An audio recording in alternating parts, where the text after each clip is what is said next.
శ్రీ షిరిడి సాయి దర్శన సాధన. ఈరోజు 14వ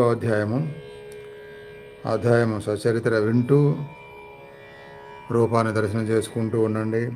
ఆ రూపం మనసులో నిక్షిప్తం చేసుకోండి.